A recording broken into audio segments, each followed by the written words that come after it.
guys, pini nitum DGT gospel team pen trailer pan nitum coming soon upon video so dampo astap so nitum video so dam je phansi bar jo bang thom wetlang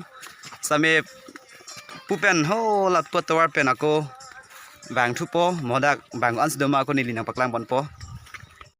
nan ge hidia jo ka dam lo yo hidia jo dam bom lang athe raso hidi par dat si hetum video so da dim lepo le chot lang mo le lo ten lang bom lo hu la lok chot ka lang lo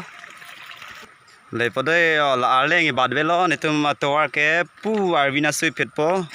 pusi dam po dim ke lepo le chot lang Kele lo de dona tum video Tangri kangra kini klena nirana mata